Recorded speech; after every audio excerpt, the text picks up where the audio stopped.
What's quack-a-lacking, guys? I'm the Duck Quack here, and welcome back to another episode on our Investments Explained series. So in this episode, we're going to be looking at one-to-watch trading, explaining exactly how it works, what we should be looking for, and just talking about the routine that they usually follow. So, what are one-to-watch cards to start with? A one-to-watch card is a new card released by EA last year, and it's effectively just a plain special card with the exact same stats as the base gold card. And it sells for a ton more. So the excitement there makes no sense initially. The reason that they are so highly in demand and so valuable is because any time that one-to-watch card receives an upgrade, whether it's via Team of the Week, I think Man of the Match cards, and all of the Team of the Group stage, Knockout stage, etc. count, basically everything except for Team of the Season cards, those upgrades immediately copy over to the one-to-watch card, and the one-to-watch card increases to that rating with those stats. So effectively, people aren't buying this card because it's better than the base gold card. They're buying this card because it has the potential to become better. And that's why people love these cards. That's why they carry a higher price tag, and that's why they go for a lot more money on the market. So, the way that players get special cards, as you probably know, is from real-life performances. So if Neymar had a great game for PSG and bagged a hat-trick, he'd likely make the Team of the Week, get an inform card, and then this card would rise. Same if he played for Brazil and got an International Man of the Match card or something like that, he'd get a increased stat card, and then this card would rise to match it. So we need to be looking at the very first part is looking at what's happening in that week. So let's say that PSG have got a game away to someone like Monaco in the league. That's not an easy match for them. Yes, PSG is supposedly the best team in the league, but they've struggled as of recent, and Monaco have been on absolute fire.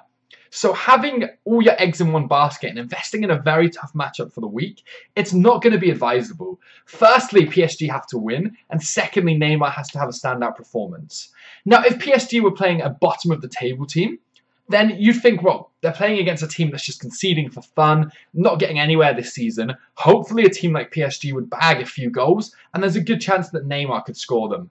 That's when the investment makes a lot of sense. Obviously, barely any of us are going to be investing in a card like Neymar because it's so expensive, but hopefully that gives you an idea of exactly how we want to be looking at the one-to-watch cards and how they could work. Now, Neymar's an attacker. For an attacker to make the Team of the Week or get a special card, all you're really looking for is a few goals. Basically, it's nothing stupidly hard, but then when we start looking at a defender, someone like Aurier for Spurs, or even Sanchez for Spurs, they've got to keep a clean sheet to start with. Well, most of the time, they've got to keep a clean sheet, or they have to score a winning goal or 2 winning goals. That's usually what it comes down to, a defender to get a special card. They have to have a huge part in the game where they're just absolutely perfect in defense, but usually they also need to add a goal to that tally. And that's why it becomes so hard. That's why the price tag on these cards are usually a lot lower than the attacking cards, because firstly, it's very hard for it to get it, and secondly, the demand just isn't quite as high. But when one of these cards does score, when one of these cards does have a good game, that's when the big money comes in. We want to be picking up the players that are starting regularly. If you're picking up a one-to-watch card that isn't a guaranteed starter, then you're instantly losing coins, because if they don't make that initial team, then where's the hype going to be? Where's the demand for that card going to be? There's no chance of a special card. So the first thing we need to do with any one-to-watch card, focus on real life. Do they start? Who are they playing against? How likely are they to score? How likely is it to be a clean sheet that they keep? And all of those factors. The second thing that we want to be looking at is a very simple thing. Now, I hope a lot of you guys use the website Futbin. Futbin is a website that monitors card prices over the period of time, and it goes back for ages. So say we decided, okay, Salah's playing for Liverpool on the weekend. They've got a game against bottom of the table, whoever's bottom of the table at the moment. West Ham, for example, even though they're not bottom. There's a good chance that we could win that game. So hopefully a few goals would be scored. And the way Salah is performing at the moment is absolutely incredible. So we'd look onto their Futbin and we'd see that over the past month or 2 weeks or whatever we're looking for, Salah's lowest point has been, say, 250,000 coins. The price he's at now is currently 300,000 coins, and the price he goes to before a game is 330,000 coins, or something around there. That's just all guesswork, by the way. That's not actual facts. So we know that up and leading to a game, Salah's price would increase to roughly 330,000 coins. So we would be very happy picking him up at 300,000 coins, knowing that we could sell him in the hype and make a profit. We'll talk about hype selling a little bit later, but we want to be just looking at, if you're looking to pick them up and hold them and hope that they get an inform, that's how we want to be doing it. We want to make sure that we're not buying them in inflated prices when they're stupidly expensive on the market. We want to be buying at their lowest point. And the lowest point is most commonly after a bad performance or after a game where they won't receive a Team of the Week card. So if Salah comes and plays West Ham on the weekend and they do nothing, it's a 0-0 draw, no chance of any kind of special card, then that's when everybody else who's picked up his card hoping he gets an inform thinks, oh God, this guy's done nothing, let's sell him. Then the next person thinks the same and he lists them on the market.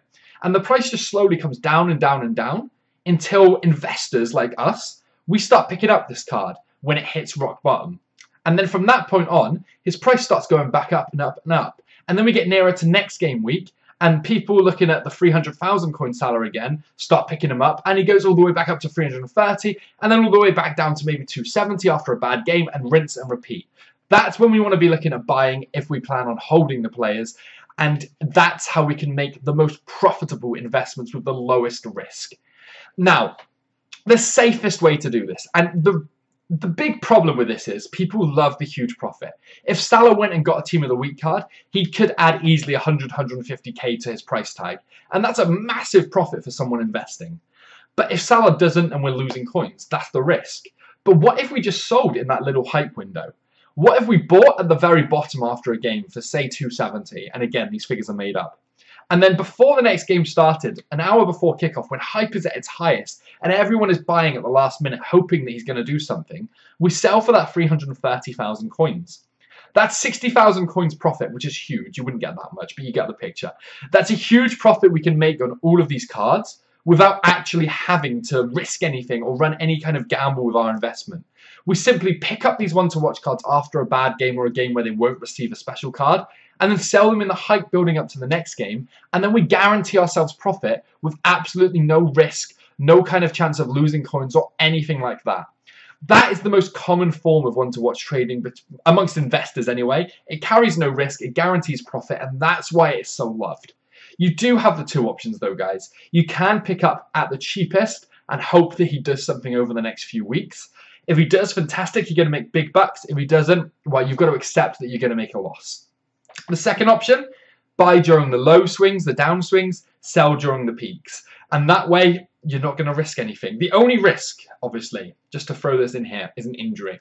If any of these cards get injured for a long period, then just accept that you're going to lose a lot of coins.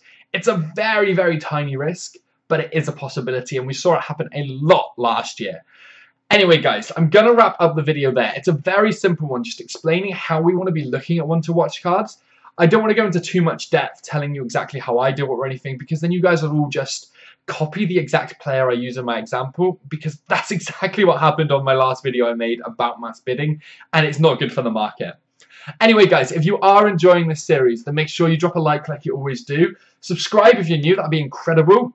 And I've leaving my Twitter in the description, so if you're not followed me on there yet, then jump on board.